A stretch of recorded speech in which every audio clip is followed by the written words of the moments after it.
もう自分の好きなことして世の中の人がちょっとでも喜んでくれるみたいなことが増えることだけに時間使おうと。やったー乾杯って言って、やっぱり明確になっていくっていうことが僕の仕事だし。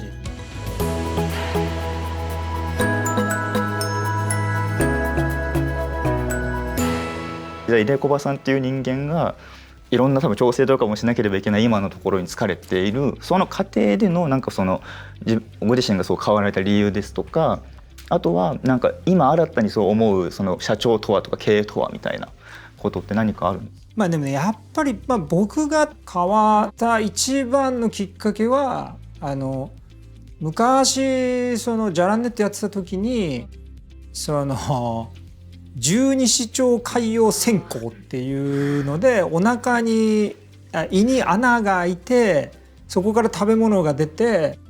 腹膜炎っていうもう死んじゃうぐらいの病気になって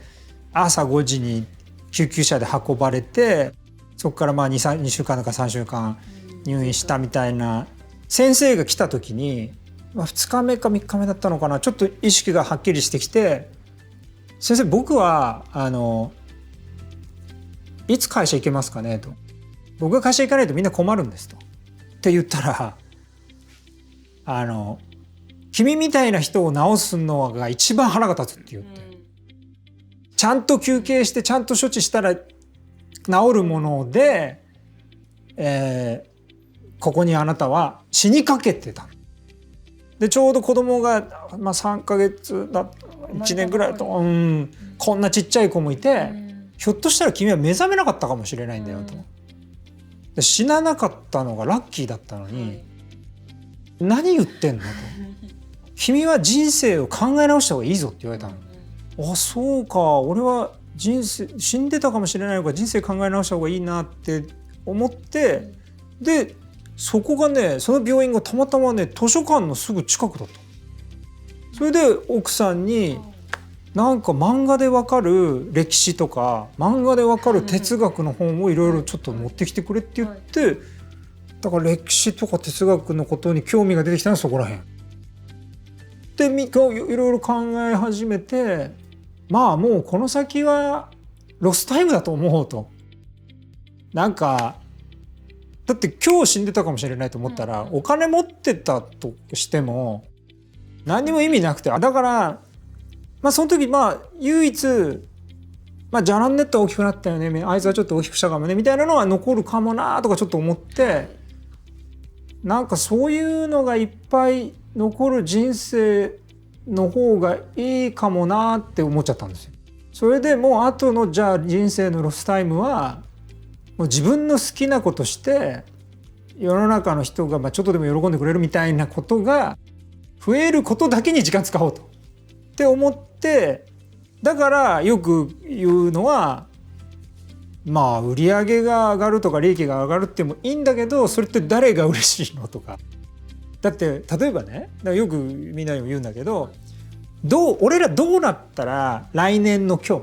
日1年間いろいろ頑張るわけでしょ。広報の皆さん1年頑張りますよねと。1年後の今日にやったー乾杯って言って、なんだったらもうみんな満面の笑顔でシャーっつってでやれるっていう時に1兆円売上達成みたいなのは多分みんなああうっす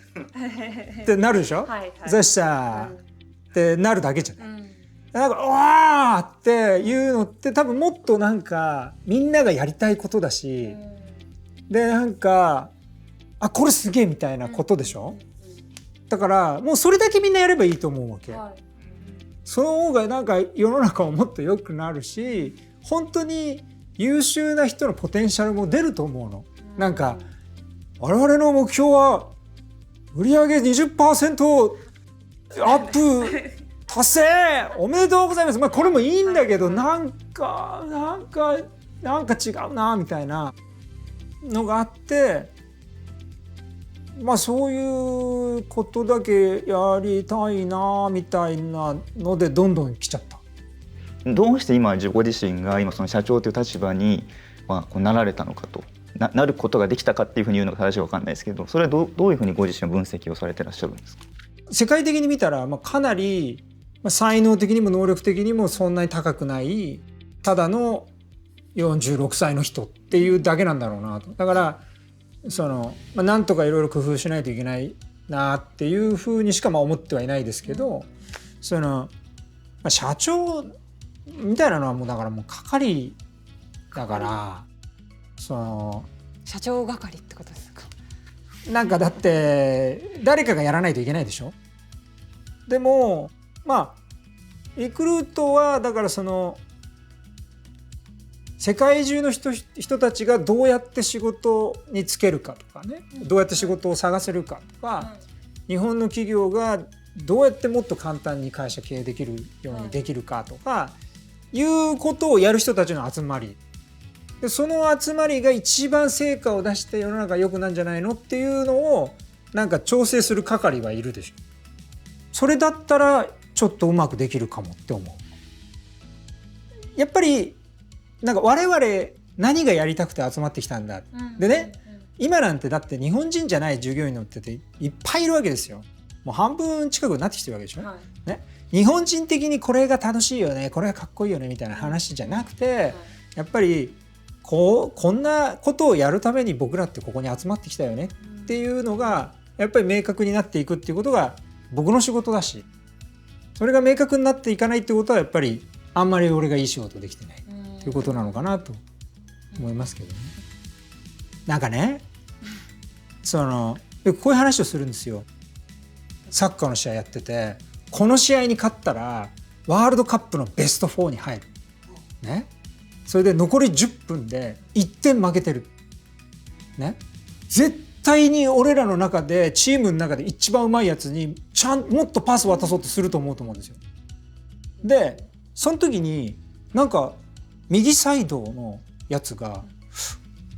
俺さっきから数えてたんだけど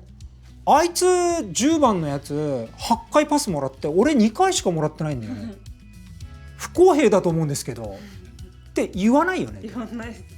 でもしなんかみんながそう言ってんだとしたら、多分俺らなんで今ここに集まったんだっけっていうのがみんなあんまよく分かってなくて、で暇になってっから、さっきから僕ね誰がパスもらってるか数えてたんですよ。僕に同じ数だけパスが回ってきてないんで、